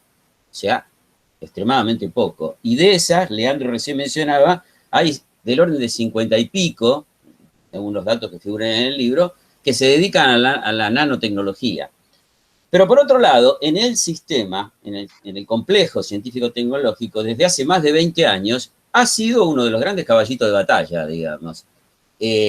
Todo el mundo tenía que hacer nanotecnología, ahí es donde, digamos, se promovía, figuraba en el plan, digamos, Argentina 2030 y en un montón de otros planes. Entonces, mi pregunta es la siguiente.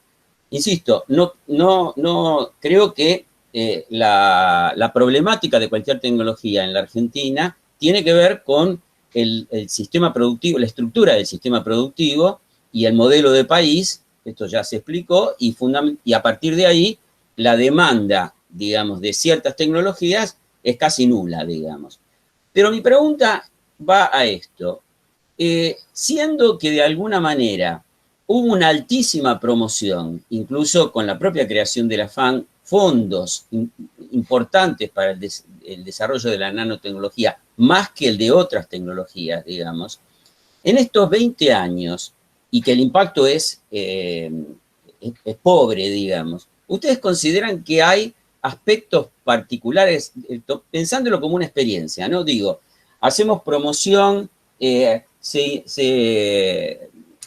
trata de que una buena parte del sector científico se vuelque a este tipo de cuestiones y el resultado, obviamente, es pobre. ¿Hay elementos como para aprender, para tener en cuenta en relación a este tipo de problemática, o tiene las mismas características que tiene cualquier otra tecnología en la Argentina, producto del modelo de país que está en permanente proceso de contradicción pendular? ¿Se entiende la pregunta?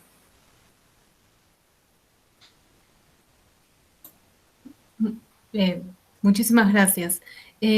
Había pedido la palabra Mauricio Berger y después, si alguien quiere contestar a la pregunta, levanta la mano.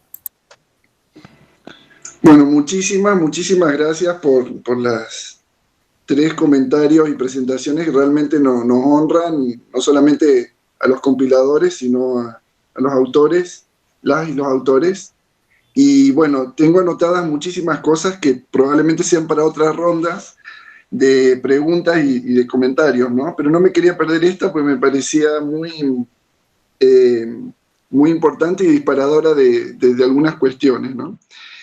Por cierto, el intento con este libro es, por el volumen 1, y bueno, como bien lo han leído y lo han expresado quienes nos presentaron, es abrir un campo de discusiones que se incluyan los diversos temas. Este libro, como decíamos al inicio, cuando nos empezamos a encontrar aquí con motivo, digamos, de este evento, no es el libro soñado, pero sí nos generó muchas expectativas, y a partir de esto empezamos a ver la cantidad de puntas de discusiones como las que se han señalado hasta aquí, ¿no? Y quisiera expresar algunas cuestiones en relación a lo que se observó sobre cómo trabajar la cuestión de la interdisciplina, las controversias, etcétera, ¿no? De hecho, tengo acá el libro de Rolando García, pero ahora en relación a esta ronda de preguntas, ¿no? Pensaba en relación a esta cuestión de la pregunta de Tomás, ¿no? Y donde se mezcla la cuestión de una agenda propia latinoamericana con una cuestión de esta ola neoliberal que señala Guillermo, ¿no? O sea, que sea latinoamericano nos exime de esta ola neoliberal, obviamente que no, eso me parece que estamos de acuerdo, como señalaba también recién Gabriel, ¿no? Estas contradicciones pendulares cuando tiene que ver con la discusión de modelos productivos, etcétera, ¿no? Pero en esta tensión entre satisfacer necesidades sociales del mercado, recordaba, bueno, lo primero que se me vino a la mente es el barbijo ahora de Atom Project, ¿no? Que tiene nanotecnología. Estamos con un contexto de tremenda dificultades a raíz de la pandemia, ¿no? Y una propuesta de un desarrollo tecnológico para atender a una necesidad social. Ahora, la vuelta de la crítica, que digo esto a título personal, no en nombre de los autores, pero que sí queríamos promover con el libro, es poder pensar un poco a fondo estas cuestiones, ¿no? Ese conocimiento, ¿no? que se promovió en torno a este desarrollo, de un desarrollo nacional, en este caso el barbijo, pero hay otros desarrollos, ¿no? En curso que incorporan estas nuevas tecnologías.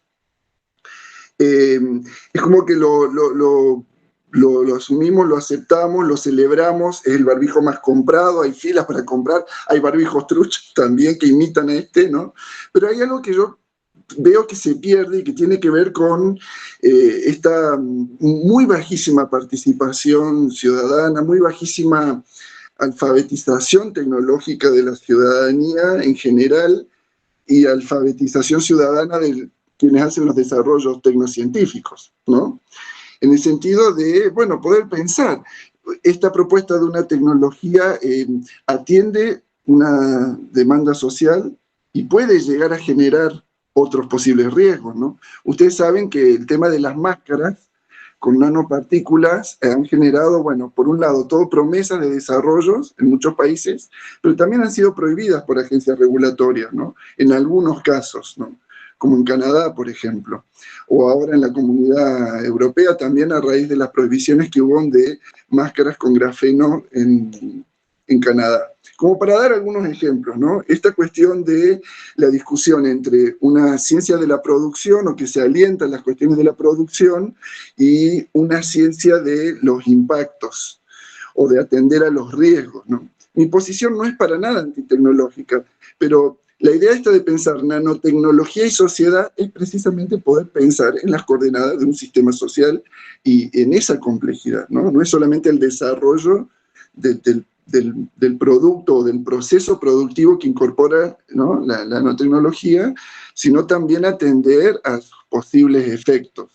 No es esta suspicacia, decir, esta sospecha, por eso decía, no es una posición antitecnológica, sino como alertar a una discusión que tenga que ver sobre los usos, los destinos del desarrollo nanotecnológico, ¿no? Y sobre todo quién va a pagar por esos costos. Pero bueno, esto como para aportar a una primera ronda. Muchísimas gracias. Guillermo Foradori quería hacer, bueno, hizo un comentario en el chat y había pedido la palabra también. Sí, muy cortito. Uno es el comentario del chat, que lo pueden leer, no voy a ir sobre eso más.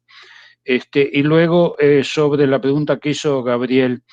Yo no conozco la estructura industrial argentina y no puedo responder la pregunta de Gabriel. Lo único que llamo la atención es que por lo menos en el área de la nanoelectrónica ha avanzado a nivel mundial muchísimo. Y la cuestión de nano alguien, Tomás creo que ha mencionado, si se ha olvidado de eso, si ha pasado a segundo plano.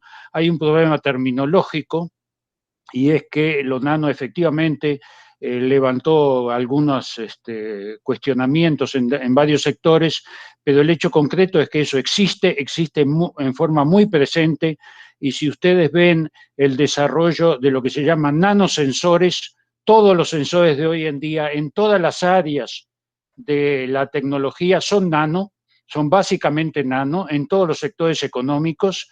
Por lo tanto, la parte electrónica es muy fuerte. Toda la Internet of Things que se habla es nanotecnología, y así, en fin, la Big Science y todo lo demás. De manera que solo sugiero que presten atención a esas cosas, porque es posible que dentro de Argentina haya avances importantes en alguno de esos campos y no aparezcan explícitamente con el término nano. Muchísimas gracias. Yo no quiero dejar pasar la oportunidad de leerles el comentario del doctor Foradori, porque tal vez alguien no lo pueda leer en el chat, pero con respecto al comentario previo que había hecho Mauricio en torno a los barbijos, el doctor Foradori comenta que en otros países, bueno, que le llaman mascarilla, y que Erika Bracamontes, que se encuentra en esta discusión, acaba de terminar un artículo sobre el tema y que pueden contactarla con su mail que encuentran en la página de la Relance. Tomás quería hacer un comentario y luego Gonzalo Bailo. Bueno, nada, era un poco, nada, buenísimo los comentarios, pensando un poco en lo que decía Gabriel, de lo pendular, me pensaba, y un poco también en lo que decía Gabriela, ¿no? Que pensando un poco que también hay algo que es otro debate, que un poco en el artículo de Sofía está, ¿no? De cuán signados estamos en nuestras agendas por estas famosas 3 tecnologías de propósito general, que los que hemos discutido política y esa tecnología las tenemos incrustadas. Fue como una Inception, ya sabemos que bio, nano y TIC, que es un debate también, y que bueno, un poco partía mi pregunta, ¿no? ¿Qué serían las TPG para nosotros? Si son esas, no son esas, pero bueno, sin duda el Plan Argentina 2020 nos ha marcado mucho, aunque querramos o no querramos. Pero me pasaba un poco lo de Gabriel, yo pensaba, y ligándolo a lo de Gabriela, esta cuestión, ¿no? De como por el tipo de campo científico, por el tipo de ciertas cuestiones, ¿no? que están en juego, tal vez en otras cuestiones de política, en otras áreas. Yo soy agrónomo, y si uno piensa en ciertas áreas de la agricultura, el desarrollo tecnológico para la agricultura familiar, la participación de un público amplio no solo guió la agenda, sino que fue más accesible. En estas tecnologías a propósito general, hay algo ahí, una tensión con la participación, que en el caso de la nano, tal vez en bio, y en bio es muy claro, digo, hay mucho escrito sobre quiénes definen los eventos biotecnológicos, digo, la Conavia, perdón, tiene una agenda, y todos sabemos que hay mucha controversia alrededor de eso, pero pienso que, como está ligada a un modelo de acumulación mucho más fuerte, la cuestión de la participación está vedada, pero a su vez hay otros actores que articulan. Acá en la nano lo que uno ve es que, al menos cuando uno ha trabajado y discute y ve y habla con los actores, es, por un lado, la complejidad de la participación, y después en esa complejidad de la participación también se ve esta cuestión pendular, porque yo creo que tal vez si uno generara o pensara la participación, que a veces es muy difícil, estarían ciertas claves de la agenda y ver qué ocurre con esa nano que se pensó, porque tal vez como ha pasado con los grandes instrumentos, como ha sido con el FONARSEC, digo, con los consorcios asociativo público-privado que hemos hemos visto y hemos conocido, en general han tenido muchas, o los desarrollos que prometían no han llegado a cumplirse y demás. Creo que hay algo ahí en la participación y las complejidades, y un poco también en el marco de la Red Plax y de las discusiones de Nano y Sociedad, que al menos a mí me interpela. Creo que cuando hablamos de participación, al menos hay ciertas ideas que uno tiene, ciertas cuestiones que vienen con uno de cómo pensar la participación en estos espacios que resultan difíciles, y creo que al no darse esos espacios que permitan construir una agenda genuina, ocurren estos movimientos pendulares, salvo, bueno, en el caso de las BID y de las TIC, tal vez no ocurren porque hay ciertos actores que tienen capacidad de acumulación que logran inclinarse esta agenda, pero la Nano quedó como, creo yo, en esta encerrona que algunos actores marcan un poco, pero los espacios de participación siguen siendo difíciles, o tal vez creemos que la participación es amplia y la agenda se puede construir, y realmente no está pudiendo lograrse eso. Al menos eso es lo que a mí me despierta, que obviamente da para muchísimo más, pero nada, esa cuestión, pensando un poco en lo que decía Gabriel, me resulta, o me genera ciertas interrogantes de ese lado, ¿no? ¿Qué nos ocurre y cómo ha ocurrido en otros países con la agenda Nano y con los mecanismos de participación, que también habla Mauricio en su capítulo, que sí muestran algo ahí, dificultades, complejidades que no han logrado después de 20 años o más, se han logrado romper en algunos casos. Eso era lo que quería decir. Gracias, Tomás. Creo que Gonzalo había pedido la palabra y después hay una pregunta para... Bien. No, bueno, muchas gracias. Yo en realidad una intervención muy cortita. Yo no quisiera, digamos, despedirme hoy sin agradecer realmente de corazón a los disertantes por la generosidad, por la profundidad de los comentarios que han volcado y las lecturas, y a Nevia también por la excelente conducción y moderación del evento, que en estas cuestiones virtuales es doblemente difícil.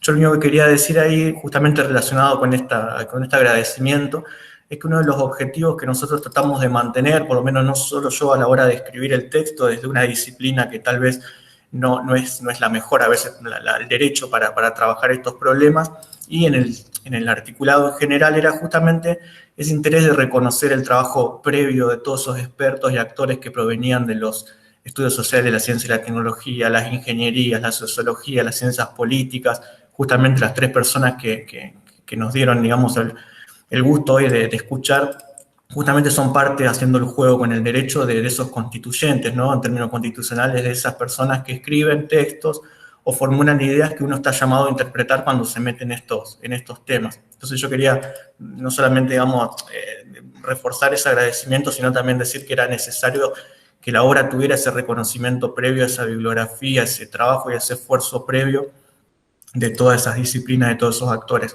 Y lo último, una pequeña reflexión, que es también una crítica a mi propio texto, a mi propia manera de enfocar las cosas, y que tiene que ver con lo que se dijo, con una intención también de metabolizar los comentarios que recibí, es que yo veo que muchos de los comentarios que recibimos, ¿no?, que nos llevan a revisar o nos llevarían a revisar los propios fundamentos antropológicos, en el caso mío, ¿no?, del derecho, los modos de producción. Yo cuando escuché hoy las devoluciones, yo veo que es cierto, los objetos tecnocientíficos, los ensamblados materiales, son muy opacos para el saber jurídico, que se apoya mucho en la intersubjetividad y se apoya mucho en un antropocentrismo muy marcado. Y de hecho nosotros hablamos de interdisciplinario y transdisciplinario, y los sistemas de fuente en derecho no son ni inter ni transdisciplinarios, sino que son monopolios de interpretación, ¿no?, especialmente cuando hay un conflicto. Entonces yo me quedaría con las reflexiones que hoy me parece los tres participantes, los tres disertantes, nos han mostrado, por lo menos en mi caso, sin un metabolismo rápido, qué es lo que pasa cuando el derecho incorpora a su lógica regulatoria los nanoobjetos, los sistemas de saberes, sin que la traducción se haga sin un debate suficientemente amplio ni reflexivo. Y me parece que ahí yo recupero lo que nos decía Guillermo Foladori, cuidado con el soft law y las influencias externas, lo que decía Leandro Andrini, cuidado cuando se desatiende la dinámica de la regulación en los sistemas complejos, y lo que nos decía Gabriela Trupia, ¿no?, cómo ese conocimiento luego se puede, para mal o para bien, volcar a la política pública o no. Entonces, quería hacer ese comentario, ese agradecimiento y esa pequeña devolución como ese metabolismo, decir, la próxima vez que uno escriba sobre esto, es sin duda que hay que considerar mejor esos aspectos, esos saberes, esos comentarios, que yo agradecido y espero no haber sido demasiado largo en el comentario. Para nada, muchas gracias.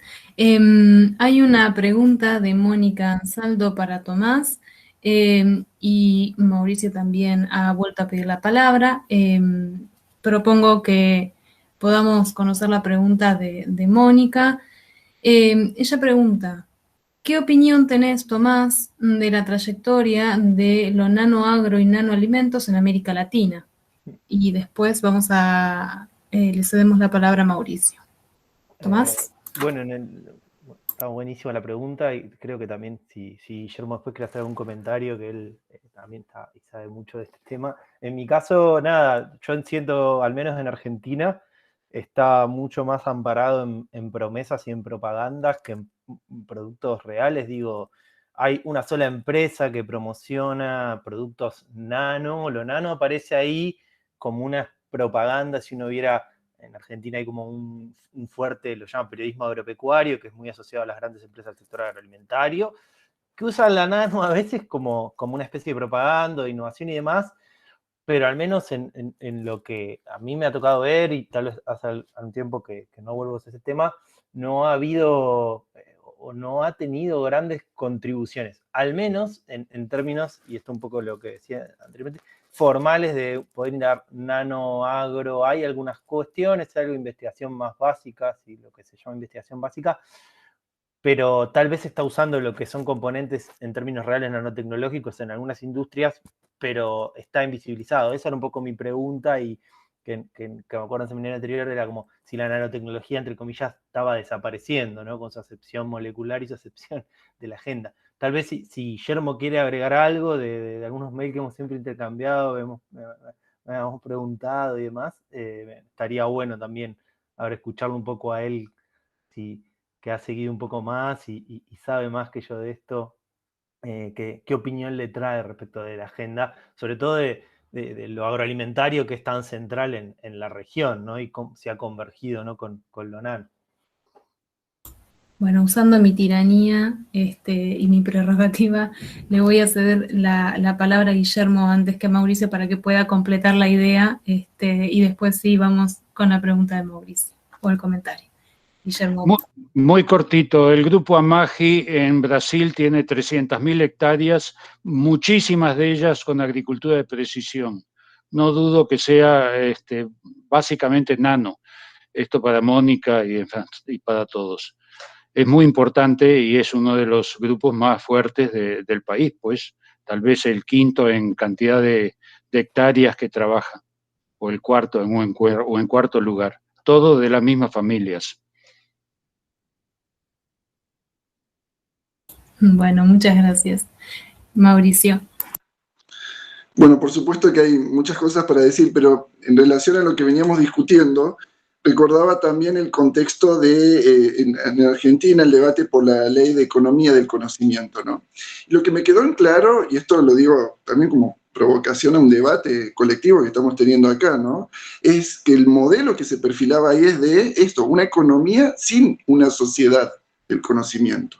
En el texto de esta ley, que sigue la línea de todos los textos, de todas las leyes, en el caso de las nano, pero también de otras tecnologías, van en la línea de la promoción, ¿no? Del incentivo, del desarrollo, y no hay una discusión pública sobre esto que decía recién, ¿no? Los usos, los destinos, el impacto, y quién va a pagar por esos impactos, ¿no? Porque cuando hablamos de trabajadores, evidentemente trabajadores que están expuestos a procesos productivos que incorporan nano, en situaciones en donde ni siquiera le es informada que están utilizando esas tecnologías, ¿no?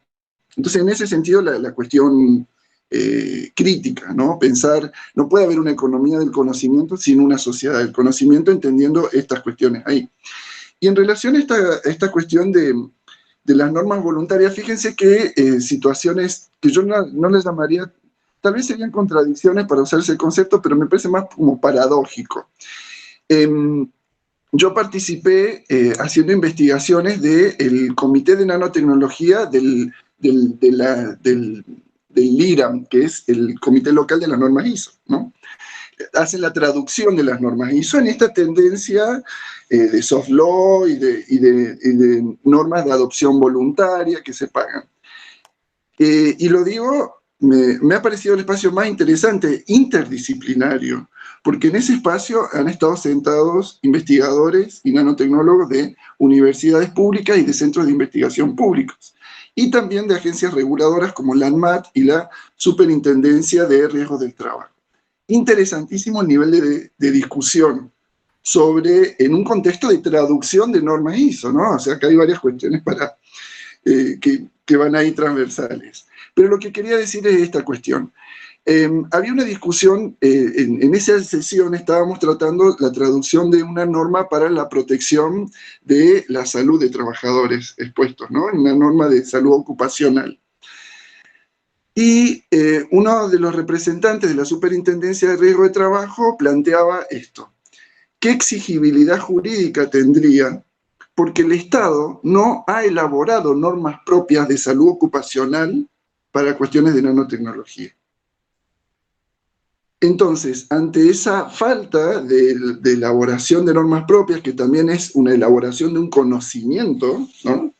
Científico, tecnopolítico, si sería exigible esa norma, es decir, el Estado exigiría una norma privada de adopción voluntaria que se paga, ¿no? Todo ese circuito, no vamos a detallarlo ahora, y le aplicaría una sanción. O sea, hay una cuestión de formas híbridas a las que nos lleva esta adopción de nuevas tecnologías y de promoción de una economía del conocimiento sin tener en cuenta, o por lo menos hacerlo público al debate, de todas estas cuestiones que trae aparejada este desarrollo, ¿no?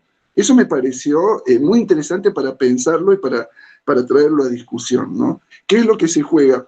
Digo por esta pregunta de cuál es el impacto, cuáles serían todos los impactos, ¿no?, de este desarrollo tecnológico. Estamos hablando de un impacto económico, un impacto si tenemos más pymes, si crecen más pymes, o un impacto a nivel de la transformación de nuestras instituciones, ¿no? Otra cuestión que tiene, y me parece que en ese sentido también intenta aportar el libro, es que no estamos pensando solamente en el desarrollo nanotecnológico como el incentivo a que haya una producción propia, ¿no?, local o nacional, sino que también, en un contexto de una economía globalizada, están circulando en el mercado un montón de productos que incorporan nanotecnología, ¿no? Y muchos de ellos sin declarar que incorporan tales procesos, ante la complejidad de los escenarios, y complejidad por un lado, pero también falta de conocimiento, incertidumbres, ¿no? O sea, cuántas cosas requieren o plantean desafíos a ese pensamiento que tiene que ser interdisciplinario, ¿no?, donde se cruzan distintas áreas del conocimiento, y también distintos actores del conocimiento, ¿no? Por eso cuando hablamos de trabajadores, de organizaciones de la sociedad civil, de organizaciones de consumidores, por ejemplo, muy ausentes en estos temas. Pensemos, por ejemplo, haciendo un salto enormísimo a otro desarrollo, pero la cuestión de transgénicos, por ejemplo, en Argentina, ¿no? Organismos genéticamente modificados, es muy poco tematizado a nivel de la sociedad. También las externalidades negativas no están prácticamente contabilizadas, ¿no? Es solo lo que aporta a un desarrollo o al PBI, ¿no?, la exportación de commodities agrícolas, pero sin contabilizar todas estas otras externalidades negativas, ¿no? Entonces me parece que ahí hay varias cuestiones que tenemos que pensar en relación a estos desarrollos, ¿no? La interdisciplina, en este caso, es hasta estratégica. En la controversia es estratégica, como decía Gabriela, ¿no? Escenario, o sea, que se abre una controversia es lo que nos habilita que podamos discutir, ¿no? También en este mismo espacio de reunión en el que participaba, en el Comité de las Normas IRAM, hablo con una nanotecnóloga y le digo, ¿ustedes trabajan interdisciplinariamente? ¿Trabajan con sociólogos? Me dicen, no, trabajamos solo los que hacemos ciencia, ¿no? Hay como sesgos ahí. que son disciplinares, hay sesgos que son con quién puede participar, ¿no? La ciudadanía aporta a través de sus impuestos al desarrollo de nuestro sistema científico-tecnológico.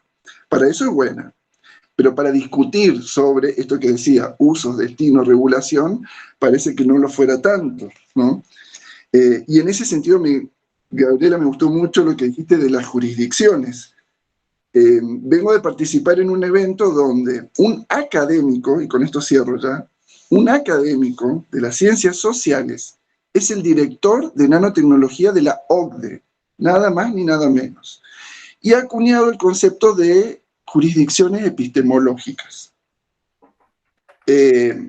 Entonces, si estamos pensando en contexto de comunidades expertas, ¿no?, de un debate público nacional, internacional, transnacional, ¿no?, me parece que en relación a ese concepto tendría que ser por lo menos interjurisdiccional, ¿no? Porque hay una delimitación ahí epistemológica que, bueno, ya hemos leído Foucault, hemos leído tantos, de establecimiento de relaciones de saber-poder, ¿no? Cómo se construye el conocimiento, cómo se conoce, ¿no? Esta cuestión que señalaba Leandro, y a partir de eso, ¿qué es lo que vamos a definir, ¿no? Y ahí se ven estas tensiones, ¿no? Es como el tren del desarrollo, el tren del progreso, del incentivo de la promoción y todas las otras externalidades, que es lo que tal vez debería también ser tenido en cuenta cuando se hacen estos diagnósticos, ¿no?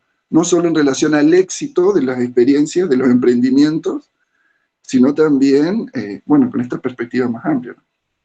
Disculpen la extensión. Muchas gracias. El doctor Foladori ha pedido la palabra. Muy cortito, un ejemplo de lo que hablaba Mauricio. Las normas estas ISO, IRAM y demás en todos los países de América Latina y otras más evaden totalmente muchas otras normas que ya existen, preexistentes, e inclusive las anulan. Por ejemplo, la norma 154 de la OIT, que obliga al empresario a dar cuenta de los elementos químicos que se utilizan a los trabajadores, al sindicato. Eso no se hace. Por ejemplo, las normas de la ONU sobre empresas transnacionales que obligan a informar a los sindicatos y a los trabajadores de los materiales que manipula, tampoco se tiene en cuenta. Y lo que dice Mauricio es muy importante porque estas normas voluntarias no son tan voluntarias, terminan siendo obligatorias porque cuando hay una inversión extranjera en el país, los acuerdos, absolutamente todos los acuerdos desde los años 90 de comercio internacional tienen cláusulas que señalan que ante diferencias eso se,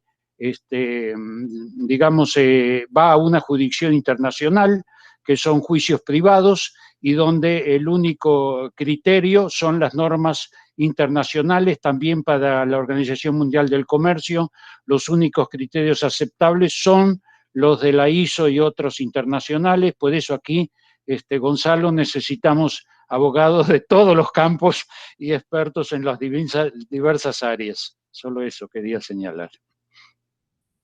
Muchísimas gracias. No sé si hay algún otro comentario, reflexión, si no ya vamos cerrando. No sé si alguien quiere decir algo más.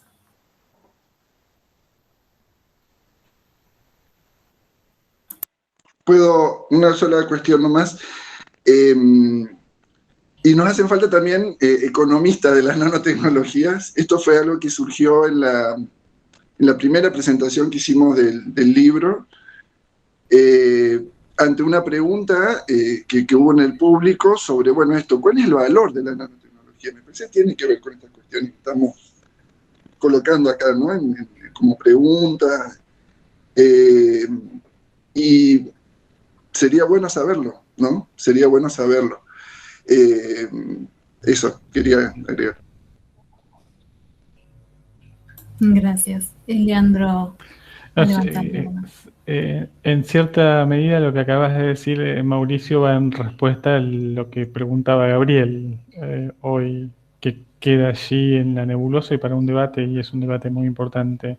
Eso, y que en el libro está atravesado también, da cuenta de alguna forma los alcances productivos que ha tenido y los alcances que ha tenido. No, simplemente era para agradecerles y para, bueno, es un placer encontrarme después de mucho tiempo con Guillermo, muchos años que no nos veíamos, por lo menos así físicamente, algún que otro correo hemos cruzado en estos años, y bueno, con Gabriela, y nuevamente felicitarles por el inmenso trabajo. Como ya se dijo, es siempre un placer la aparición de un nuevo libro y sabemos todo el trabajo que hay. Y para quienes no lo han leído, yo recomiendo fuertemente la lectura porque es una recopilación muy, muy importante de estas 2 décadas de nanociencia y nanotecnología en Argentina.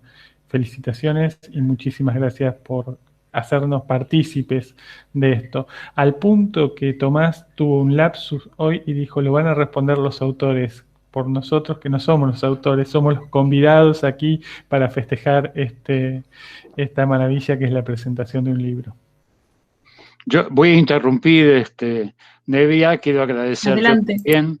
Para mí fue un placer estar con ustedes, he aprendido mucho de los comentarios que han hecho y bueno, adelante, ojalá tengamos mayor interrelación con la gente de Relance y se inscriban también ustedes, y bueno, me dio muchísimo gusto, gracias, un abrazo para todos. Muchas gracias. Yo quiero decir también que por fin puedo conocer al doctor Guillermo Foladori, que yo lo leía en la universidad hace muchos años, y aunque estudié Relaciones Internacionales, nada que ver. Así que bueno. Nos han agradecido muchísimo también en el chat, han mandado las felicitaciones por el encuentro, así que bueno, yo también les agradezco a los compiladores por el libro y a los comentaristas, al doctor Leandro Andrini, al doctor Guillermo Foladori y a la licenciada Gabriela Trupia, así que bueno, y gracias por la confianza depositada en la coordinación. No sé si quieren cerrar con algunas palabras los compiladores. Si ya damos por. Son agradecimientos por visualizar que es un proyecto, ¿no?, a continuar y bueno, esperamos invitarles también a participar en la próxima y que puedan participar. Sí, creo que nos quedamos esperando el volumen 2, ¿no? Sí, nada, lo mismo y justo en esto, nada, hiper agradecido, no sé, como que al menos para mí, la primera vez que además tengo la oportunidad de ser compilador de un libro, pero el alcance, las reflexiones, esa lectura, cuando uno escucha, digamos, esa lectura dedicada de una obra, es algo que es fantástico y un poco también algunas de las críticas o cuestiones que hemos hecho, creo que un poco este libro y este diálogo intenta no ir en la otra dirección, mostrar que es posible pensar un proyecto colectivo y horizontal alrededor de las nano, que obviamente esto es una cosa muy pequeña, pero sin duda es algo y hay para seguir explorando, y lo mismo que dije al principio, que empezamos con Mauricio y con Gonzalo, que va a haber un volumen 2 y que va a haber un seminario, porque bueno, nos piden, pero además sin duda hay temas que dan para sesiones y varios días de debate y profundización. Así que esperamos, no dentro de mucho, poder estar invitándolos a todas y a todos. Y muchas gracias, Nevia, por la coordinación excelente, también impecable. Bueno, muchas gracias. Así que estaríamos dando por finalizado, después de casi 2 horas de debate, muy interesante, muy rico, y bueno, de nuevo les agradezco la presencia y haber sostenido este evento tan interesante y este debate tan rico, ¿sí? Muchísimas gracias.